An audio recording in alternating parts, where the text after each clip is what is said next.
মানবতার ফেরিওয়ালা আরেক নাম মাওলানা মোবারক হোসাইন, প্রতিবন্ধী 12 জনকে হুইলচেয়ার উপহার। বিস্তারিত দেখুন রুবেল মিয়ার প্রতিবেদনে। ব্রাহ্মণবাড়িয়ার সরাইলে গরিব প্রতিবন্ধী মানুষের মাঝে 12টি হুইলচেয়ার বিতরণ করেছেন মাওলানা মোহাম্মদ মোবারক হোসাইন। তিনি ব্রাহ্মণবাড়িয়া 2 সরাইল আশুগঞ্জ আসনের জামায়াতে ইসলামী মনোনীত দাড়িপাল্লা প্রতীকের প্রার্থী মাওলানা মোবারক হোসাইন আখন্দ।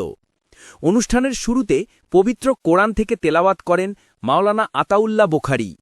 এই উপলক্ষে শুক্রবার 14 নভেম্বর দুপুরে উপজেলা জামায়াত এর উদ্যোগে উপজেলা কেন্দ্রীয় শহীদ মিনার প্রাঙ্গণে এক আলোচনা সভার আয়োজন করা হয়।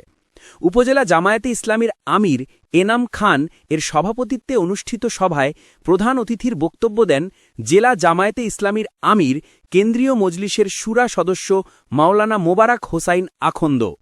সরাইল উপজেলা জামায়াতের সাধারণ সম্পাদক নুরুজ্জামান জাবেদের সঞ্চালনায় অনুষ্ঠানে বিশেষ অতিথির বক্তব্য দেন যথাক্রমে উপজেলা জামায়াতের সাবেক আমির মাওলানা কুতুব উদ্দিন, জেলা জামায়াতের সমাজ কল্যাণ সেক্রেটারি মাওলানা আবুল বাশার ভুইয়া, জেলা ছাত্র শিবিরের সেক্রেটারি জুলফিকার হায়দার রাফি, সরাইল উপজেলা সহকারী সেক্রেটারি তারিকুল ইসলাম তারেক, আশুগঞ্জ উপজেলা জামায়াতের আমির শাহজাহান ভুইয়া প্রমুখ। এই সময় সরাইল সদর ইউনিয়ন জামায়াতে ইসলামীর সভাপতি বরকতুল্লাহ মিন্টু সহ জামায়াতে ইসলামের নেতাকর্মীরা সহ বিভিন্ন শ্রেণী পেশার মানুষ উপস্থিত ছিলেন। পরে প্রধান অতিথি মাওলানা মোবারক হোসাইন আখন্দ প্রতিবন্ধী 12 জনের মাঝে হুইলচেয়ার উপহার দেন। পরে দেশ ও জাতির কল্যাণে এক বিশেষ মোনাজাত অনুষ্ঠিত হয়। মোনাজাত পরিচালনা করেন উপজেলা জামায়াতের সাবেক আমির মাওলানা কুতুব উদ্দিন। বিশেষ করে জেলা আমির হিসেবে সকল জেলায় কাজগুলি পরিচালনা করে আসছি। বিশেষ করে আমাকে বলা হয়েছে সরাইল এবং আশুগঞ্জ এলাকার জনগণের খেদমত করার জন্য, তাদের পাশে দাঁড়ানোর জন্য। সে লোকদের সামনে রেখে আগামী নির্বাচনে আমাকে বলা হয়েছে এখান থেকে প্রতিনিধিত্ব করার জন্য। এগুলিকে সামনে রেখে আমি ইতিমধ্যে সরাইল এলাকার বিভিন্ন এলাকায় গিয়েছি। পথে প্রান্তে, গ্রাম গঞ্জে, ওয়ার্ডে, বিভিন্ন গ্রামে আমি ঘুরেছি। মেট্রো পদ্ধতিতে ঘুরেছি, নৌকায় গিয়েছি, হেঁটে গিয়েছি, মোটরসাইকেলে গিয়েছি, প্রাইভেট কারে গিয়েছি। এলাকার অনেক দুঃখ কষ্ট করেছি। আমার কাছে মনে হচ্ছে শহরের মানুষ সবচেয়ে বঞ্চিত, অধিকার বঞ্চিত, উন্নয়ন বঞ্চিত, অনেক দিক থেকে তারা বঞ্চিত। এলাকার মানুষ স্বাস্থ্য সেবা থেকে আরো বেশি বঞ্চিত। অনেক দারুণ কষ্টে আছে এলাকার মানুষ। অর্থনৈতিক অনেক ডেভেলপ থাকলেও জীবনযাত্রার মানটা অনেকটাই সেভাবে ডেভেলপ হয়ে ওঠে নাই। এগুলি আমার ব্রেনে চিত্রাঙ্কিত হচ্ছে। ফাঁকে ফাঁকে হৃদয়ে রক্তকরণ হয়, চোখে পানি আসে কিভাবে এলাকার মানুষের উন্নয়নকে সাধন করা যায়। এলাকায় কিছুদিন আগে আমি এখানে একটা medical camp, free medical camp করেছি এবং ওরালি একটা বড় একটা ফ্রি মেডিকেল ক্যাম্প, 3000 মতো পেশেন্ট এখানে দেখেছি। আমরা চিকিৎসা দিয়েছি এবং মেডিসিন ফ্রি দিয়েছি। আমরা এখন শুরু করলাম যে কিছু আমাদের যারা চিকিৎসা প্রত্যেকে ভোগ করলাম।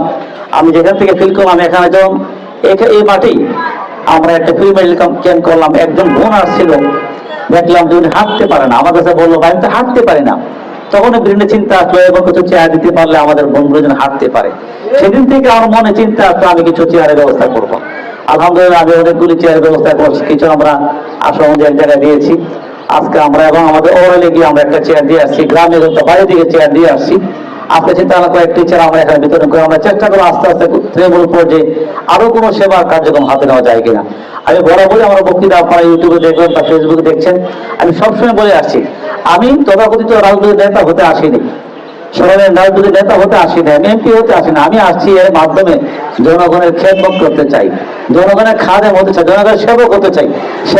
সেবক হওয়ার যে দূর করে পৌঁছতে চাই, প্রান্তিক সেবা পৌঁছতে চাই। সেই জন্য একটা ক্ষুদ্র প্রয়াস, ক্ষুদ্র একটু উপহার নিয়ে আসছি। আপনারা যে সমস্ত ভাই বোন এসেছেন, আমি ধন্য হবো আপনারা আমার উপহারটি গ্রহণ করলে। আমি আল্লাহ শুকরিয়া করছি এবং খুশি বোধ করছি। আমি আর নারীদেরকে বক্তব্য দিচ্ছি না। বক্তব্য তো আমরা বিভিন্ন মাঠে ময়ের বক্তব্য দিচ্ছি, দেশ টিয়ে সমাজ নিয়ে অনেক কথা বলছি। আমি আবার বলছি আমরা দ্বিতীয় পর্যায়ে আমরা হুইলচেয়ার দিচ্ছি। কিন্তু আরেকটি নতুন প্যাকেজ আমরা নিয়ে আসবো এলাকার মানুষের সেবা করার, সেবা দৃষ্টিভঙ্গি থেকে। আমরা যদি আগামীতে আপনাদের দোয়ায় সেরকম একটা অবস্থানের সংগঠন কি বলে জনগণ আমাদেরকে পাঠায়, সুযোগ দেয়, ইনশাল্লাহ যে শহরের মানুষ বঞ্চিত ছিল যে অধিকার থেকে, আমরা চেষ্টা করবো সেই অধিকারটুকু মানুষের দূর করে পৌঁছায় দিতে। KTV বাংলা, বিশ্বের চোখে বাংলাদেশ।